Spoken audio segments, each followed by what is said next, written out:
Hello there. Welcome to the Saroy channel, wherever you are in the world. And so much love to each and every one of you. How are you doing? I do hope you're doing remarkably well.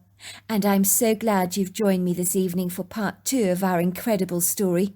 But before we get started, don't forget to go and spoil yourself. Get yourself something sparkling to drink. And let's continue with part 2 of our story. There is no way to say this, bro.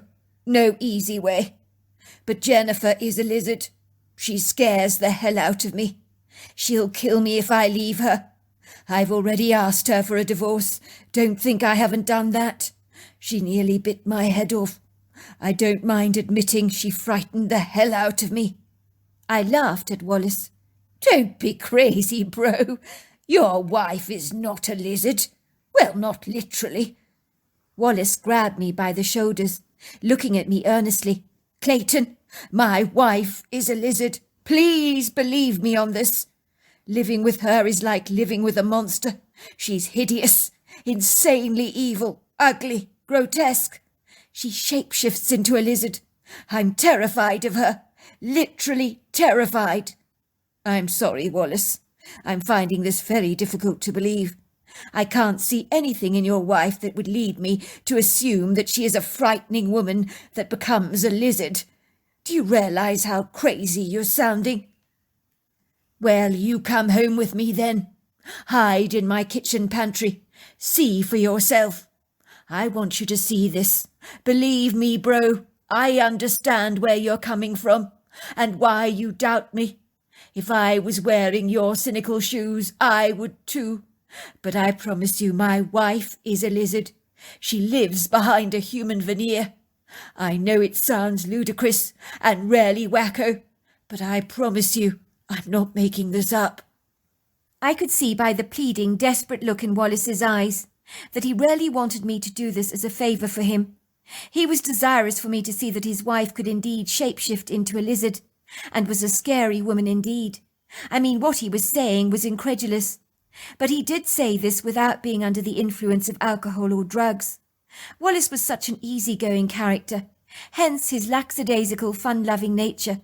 In the beginning, reminded me of a great big lazy pussycat who lounges on your settee and purrs all day. But since Wallace had married Jennifer, he had changed exponentially. The relaxed demeanour that I was so well acquainted with was well and truly lost. The woman he claimed was refusing to give him the divorce he so badly wanted, insisted he stayed with her against his will, warning him fiercely that if he didn't, he'd not wake up to enjoy another day. And Wallace emphatically believed her. Now he wanted to leave her. He didn't care about her money anymore. He wanted out. Wallace had never been the kind of person that would be dictated to by another person, but this unassuming woman appeared to be ruling his life with an iron rod. Let's just say, based on what I'd seen of Jennifer Cassidy, she didn't look like the type of lady that would say boo to a goose, although she did seem to run that florist of hers with a formidable grip, and I had seen her on a couple of occasions being rather rude to her staff. But there was something about her dark, soulless eyes that would often give me the creeps. Wallace pulled up his sleeves to expose these long scratches in his flesh. I was nonplussed.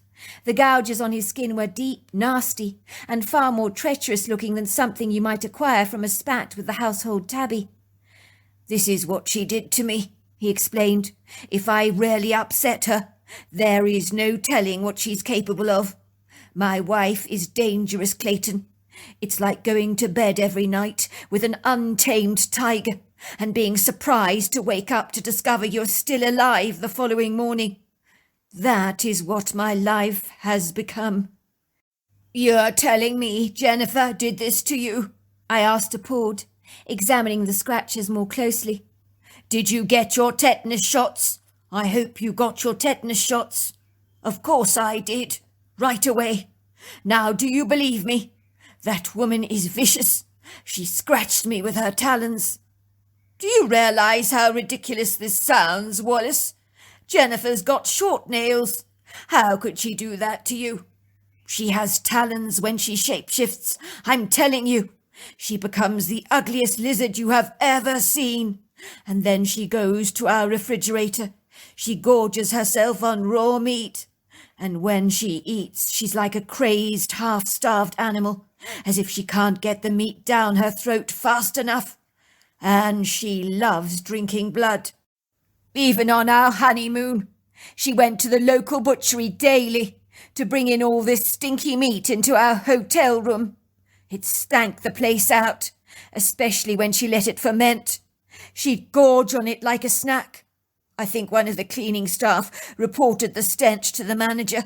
It was a hell of an embarrassment for me when the hotel manager complained that my wife had taken all the mini alcohol out of the bar to replace it with her meat. He said, "I'm sorry, madam, but you cannot keep raw meat in your hotel room." My wife shapeshifted into a lizard in front of him deliberately. The man was terrified. He stammered and said, "Of course, what was I thinking, madam? You're welcome to keep your meat in the minibar." And he ran away so fast, let me tell you. You should have seen the way he looked at us when we vacated the hotel. He probably thought I was a lizard too, and that we were aliens from outer space, that were pretending to be human beings. I think my wife will shapeshift in front of someone when she wants to get her way. Nobody will ever talk about it, in case people think they're barking mad.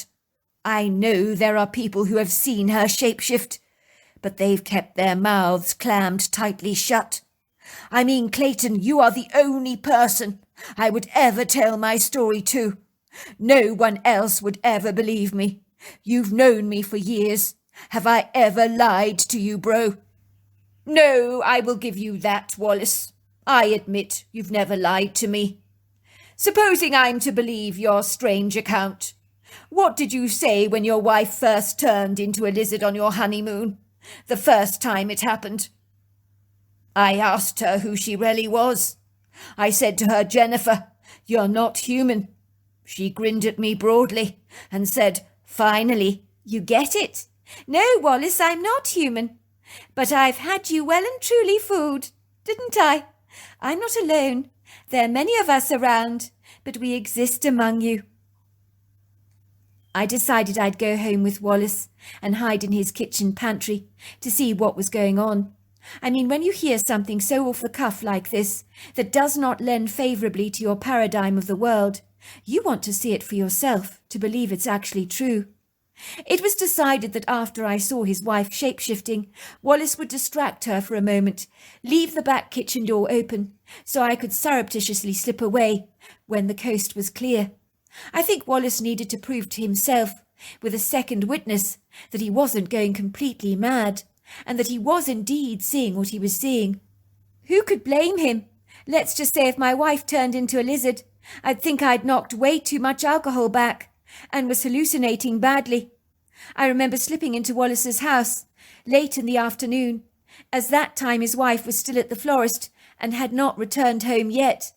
I was feeling rather anxious about hiding in the kitchen pantry that Wallace would keep open so I could peek through the crack in the door, as I had an inkling that what Wallace was actually telling me was indeed true.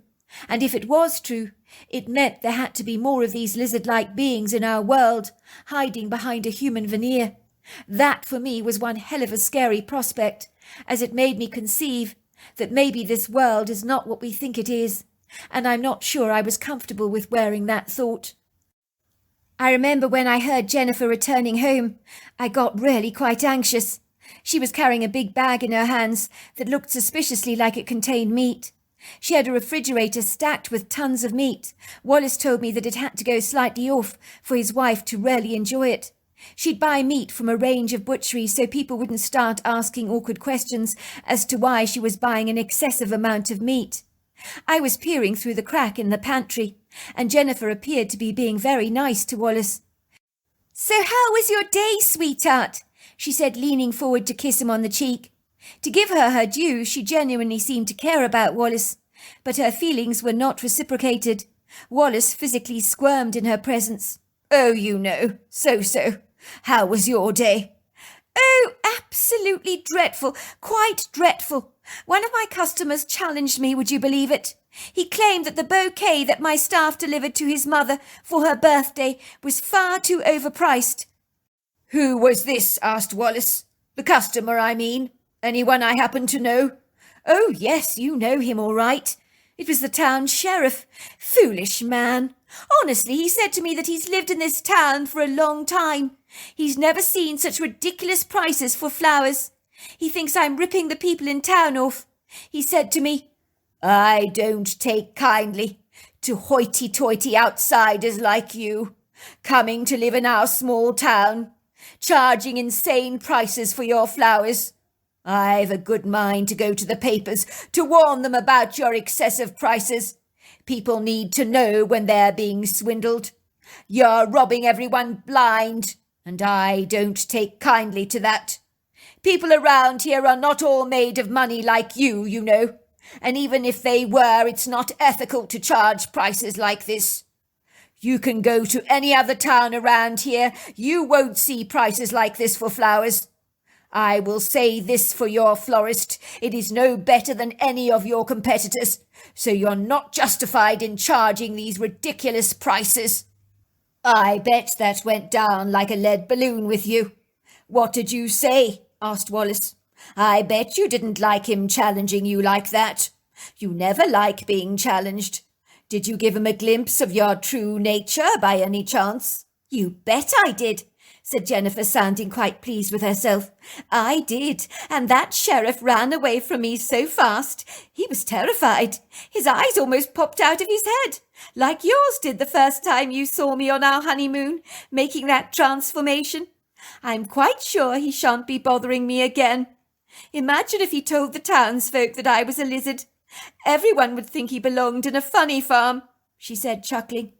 As I stood there in the pantry listening to this conversation, I was quivering. I could see Jennifer going to the refrigerator to remove some rancid-looking meat. The stuff was so disgustingly vile that when she opened the fridge door, the vile, odorous smell wafted over the kitchen with an intrusive, unwelcome impertinence. It was nasty, insanely repugnant, grotesquely revolting. It made me gag.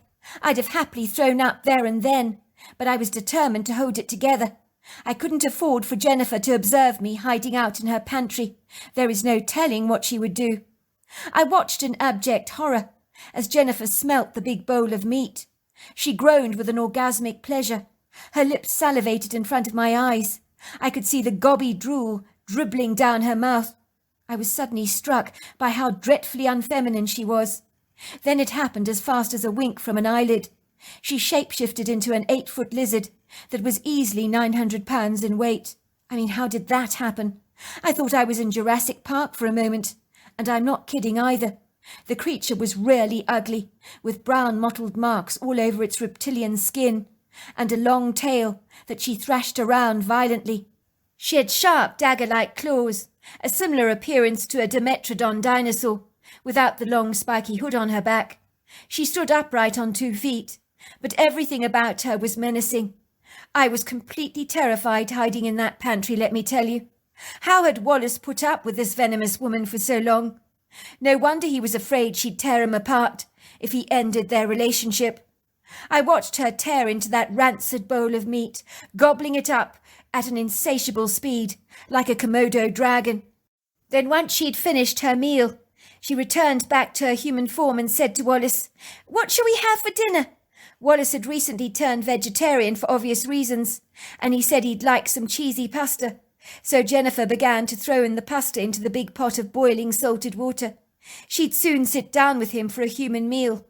Wallace managed to distract her, telling her that he fancied wine for dinner, so she told him she'd go down to the cellar and pick something out. When she was safely out of the way, Wallace said to me, "What did I tell you? She's a lizard." To which I replied, "It's official, bro. She's a lizard." I ran from that house in a tearing hurry. I could not believe what I'd seen. For months afterwards I had visual nightmares about that lizard. It was the most vile thing I had ever seen in my entire life. Wallace discussed with me at great length how he was going to get out of this marriage with Jennifer. To be fair, as hideous as Jennifer was, she was nice to him when she was in her human form, although Wallace didn't entirely agree with that. It was when she changed into a lizard that she became obnoxious, vile, and downright repugnant. It wasn't just a physical shapeshift, it was a personality transformation, from sweet to demure, to threatening, aggressive, and downright nasty. It was almost like the woman was possessed by a demonic entity that occasionally made its physical appearance known when she got mad or had a craving for rancid meat. I knew, hell or high water, I had to do everything in my power to help Wallace escape from this heinous woman. But how? How was I ever going to do that? She was exceedingly dangerous.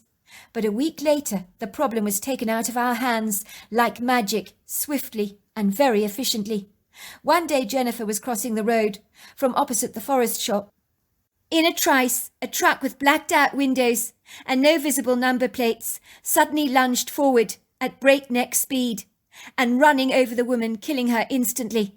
Let's just say pedestrians who were on the sidewalk saw it happen. They said it was a deliberate hit and run.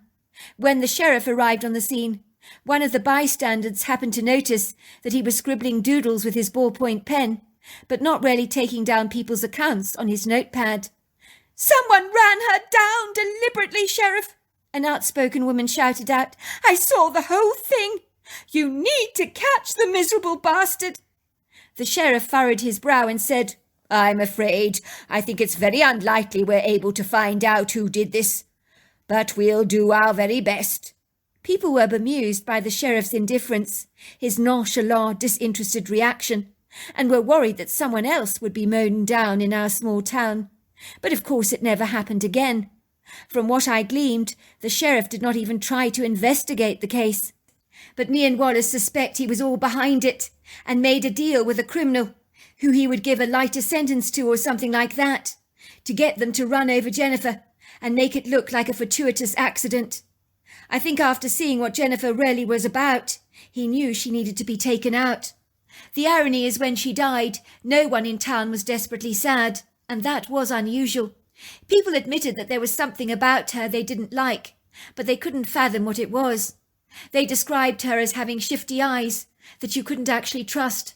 But the funniest thing of all was when the coroner did the autopsy, he discovered a lizard's tail growing inside of Jennifer, which she said was the oddest thing she'd ever seen in her life. "Wow, that's an incredible story, Gramps," I said. "Is it really, really true?" "It's true, all right," said my grandfather, rubbing his beard reflectively. "My word, what an awful story," said my grandmother. "Thank goodness the sheriff eliminated the woman. He must have been behind it. She wasn't human. She did need to be taken out." "What about your friend Wallace? Does he ever talk about the event anymore, Gramps? And his marriage to Jennifer?" "No, not anymore. The poor man had to have therapy for post-traumatic stress disorder. I almost needed it myself, you know, after just one encounter with that lizard. So no, he doesn't like to talk about the matter much. Suffice to say, he married a lovely woman a couple of years later, who didn't even have a nickel to her name, I might add. They had 2 delightful children together, and now they have 2 grandchildren like myself. We're still very good friends. Wallace is an exceedingly wealthy man, thanks to inheriting Jennifer's fortune, but he never got to meet her family or relatives. When they got married, Jennifer claimed they'd all fallen out, so none of them were invited to the wedding. And when she was finally put to rest, no members of her family turned up for her funeral. It was decidedly odd, I have to tell you." The story that my grandfather had shared with us was incredulous, and I noticed my brother Caleb was unusually animated. "You know, Gramps, you're going to find this really strange, but this isn't the first time I've heard about someone shapeshifting into a lizard. There is a boy in my class at school. His name is Robin Drage. He told the class and the teacher that while on holiday on a Florida beach, he got lost and disorientated, struggling to find his way to his parents, who were picnicking further down the beach, but he couldn't find them. Then this man began to approach him. He said the man grinned at him lecherously and then changed into a lizard before his eyes. A really ugly lizard. He freaked out and screamed, running back down the beach, and then he saw his parents picnicking there. The man had been hooting with laughter at him. He clearly got off on scaring Robin half to death. Of course his parents didn't believe his story, nor did our class at school or the teacher. She was very sweet to him, Gramps, telling him he must have had a touch of sunstroke or something. Now I feel really bad for not believing him. I thought the teacher was right.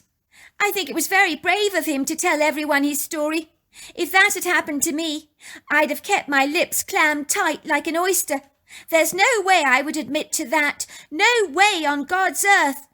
Son, said my grandfather, if someone tells you something so outrageous, why would they go out of their way to look foolish in front of an entire class of pupils? Do you think the poor young man wanted to be ridiculed? Of course not. There must be substance to the story, in my opinion, and I'm inclined to believe his encounter was indeed true, based on my own experience. I hasten to say, after we retired to bed that night, I was awoken to my brother nudging me. "Oliver," he said to me, "wake up, wake up. I can't get to sleep, not after what Gramps told us. I was wondering if you fancied creeping out of the house, getting the fire in the fire pit reignited. We can talk about Gramps' strange story. Go on, it'll be fun. You know you want to." This was a surprise for me. Caleb was the one in our family that never broke the rules, was always diligent and never impulsive like me. He would almost certainly have known that the two of us creeping around the farmhouse in the middle of the night, while our grandparents were sound asleep, was breaking the rules. But on this memorable evening, Caleb seemed not to care about any of that. I must admit I liked this more adventurous side to my brother, so I unhesitantly climbed out of bed, threw on my sweater over my pyjamas, and put on a pair of sneakers, and I followed my brother past my grandparents' bedroom, where I could hear my Gramps snoring. I crept stealthily with my brother down the sweeping staircase. It felt like we were doing something naughty, so my heart was fluttering excitedly in my chest. It was unfortunately one of those old staircases that creaked and groaned and protested when you walked down it. I was quite certain we would wake up our grandparents. I wasn't sure how they would react if we did, but I didn't want to find out. Finally we crept through the living room area, opening the sliding doors on the patio, leaving them ever so slightly ajar. We trotted down the steps and ambled over towards the fire pit. You could see the embers of the fire were dying out, but we got the fire going again. I collected some firewood and kindling, and me and my brother chatted for ages. We talked about my grandfather's strange experience with the lizard, while we watched the dancing flames of the fire burn down the wood. "You don't think that Gramps was making up his story to astonish us?" I asked my brother. "I mean the story he told us. Are we being gullible?" Caleb was solemn. "You know, I believe every word of it. When Robin got up in front of the class to tell us his story, people laughed at him. Gramps was right. It took guts for Robin to tell us his story. And when people ridiculed him, he never changed it for a moment. He stuck to it rigidly like superglue. He said, 'Laugh all you like. My story is true.' So yes, I think it happened. You heard Gramps. He told us to research the matter. Other people have been privy to seeing these shape-shifting lizards." "But what are they?" I asked him. "Don't look at me, Oliver," said Caleb, shrugging his shoulders. "I'd like to know myself, but I know when I see Robin after the holidays, I'm going to apologise to him. Tell him I believe his account, courtesy of Gramps' story." "You're right. If that happened to me, I wouldn't tell a soul. People would think I was as nutty as a fruitcake. So yes, I do admire your friend's courage to tell his story. He's got real spunk, that's for sure." As me and my brother sat around the fire pit chatting, the moon continued to shine down upon us, casting her shadows over the pretty meadow and the towering trees beyond. That was when me and my brother heard someone whistling, and whoever was whistling a tune, not one we were familiar with at all. "Did you hear that, Oliver?"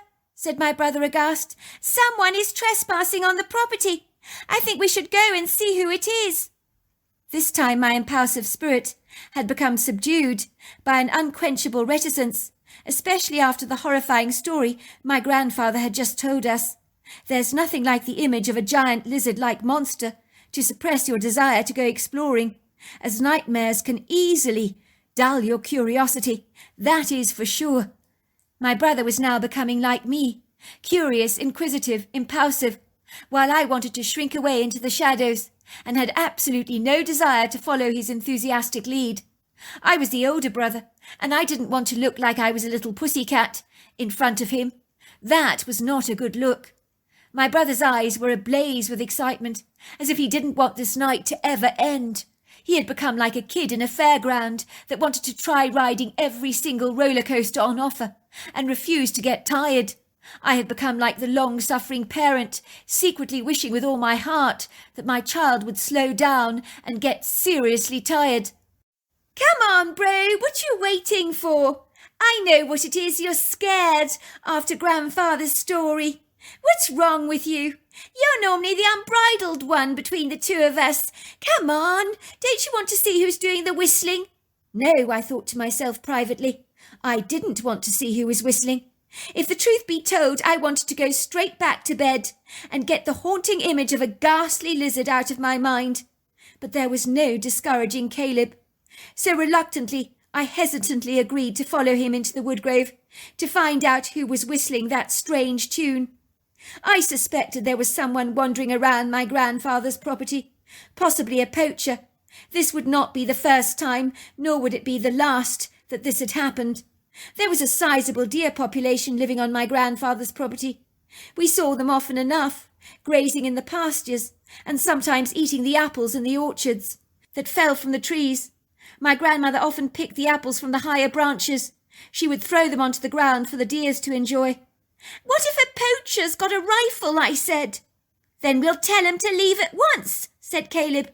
"We can tell him we've called the police. That will scare him away. But make sure you don't make a noise. We don't want to startle him." "But if he doesn't know we're around and he's shooting at a deer, he could harm us," I said. "Why do you think people wear bright orange vests during the day when they shoot? To be seen, of course, so that a stray bullet doesn't accidentally plunge into their hearts." My brother didn't seem to hear me. My warning words fell on deaf ears. Before long, we were walking through the long grass of the meadow. It was moist with dew.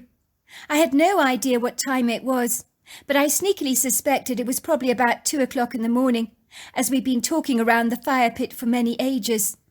Caleb was walking ahead of me, leading the way constantly, making signs for me to remain quiet. We were both carrying our mini torches in our hands, a gift my father had brought us from one of those exclusive camping shops. It boasted 5 hours of battery time and 3 light strengths, from powerful to very soft. The grass rustled in the breeze. It nudged against our feet. I could hear the comforting, reassuring trills of the crickets and frogs, and smell the pleasing bouquet of wild flowers and moss on the wind. The strange whistling continued.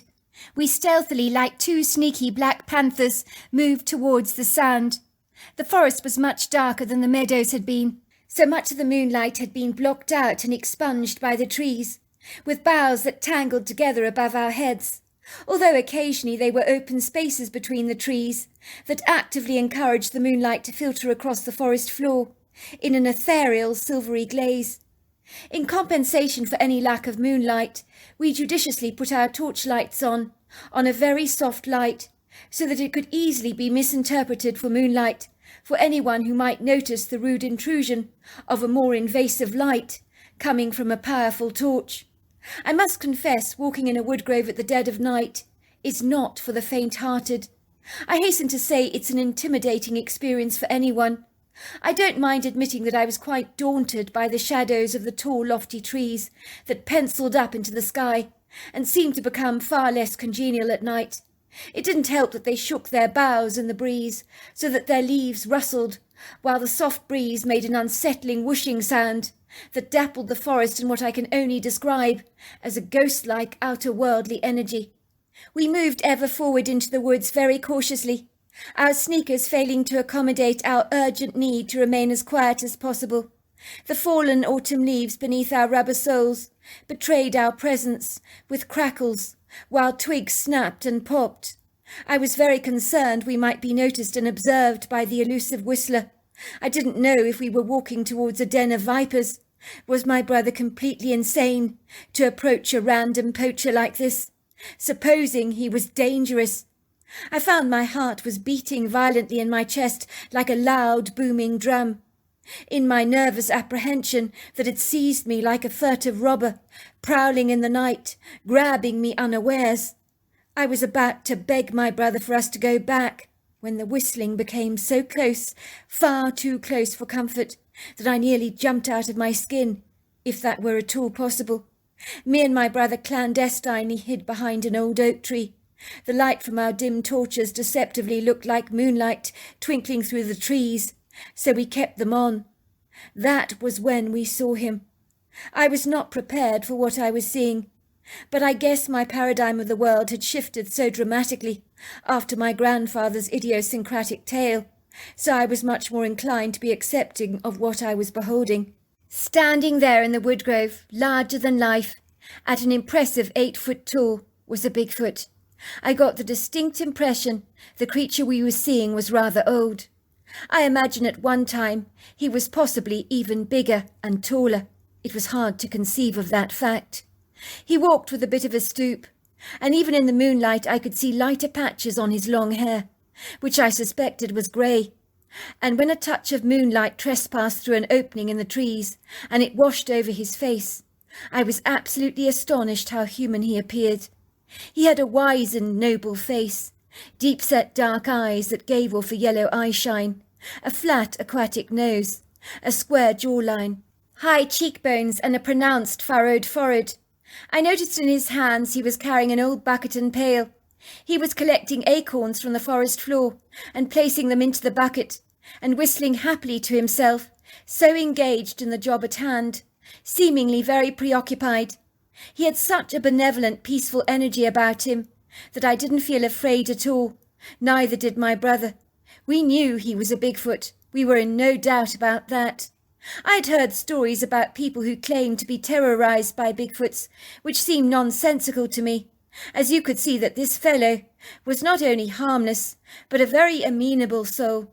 I liked him before I even met him, and in truth I can't say that about a lot of people I know. My heart was flapping excitedly in my chest. I wanted to meet this old Bigfoot.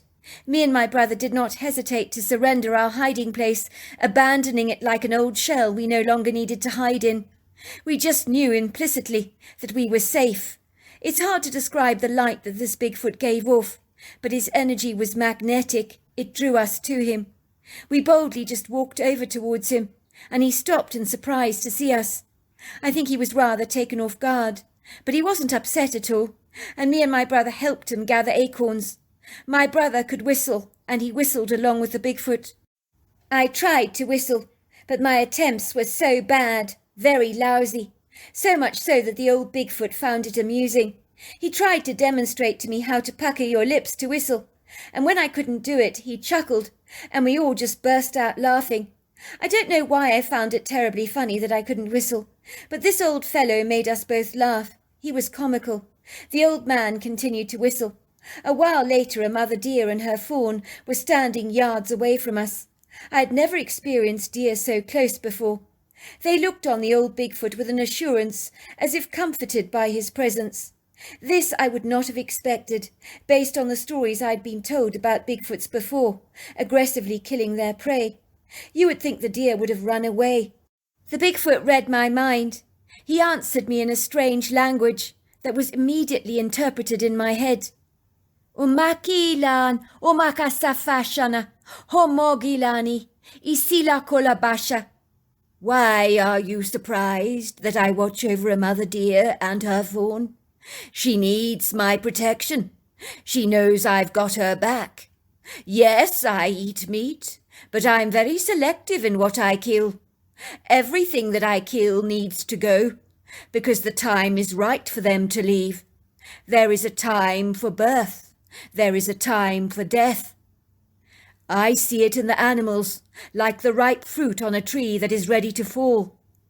When he said that, I couldn't help thinking about ecclesiasticals in the Bible, where King Solomon talks about there is a time to die, a time to be born. Amika asivosha, asikana bolobak, igila gonagwa, isi forshanasa. You see, said the Bigfoot, I am very selective about every choice I make. It is important to choose wisely in life. Choose your partner wisely, your food wisely, your path wisely. Then you will never fall. The Bigfoot walked up to the deer. He started stroking the fawn. The mother didn't seem to mind at all. I was gobsmacked. No deer had ever come up to me that close and personal. He then laid down a whole pile of acorns for the deers to eat.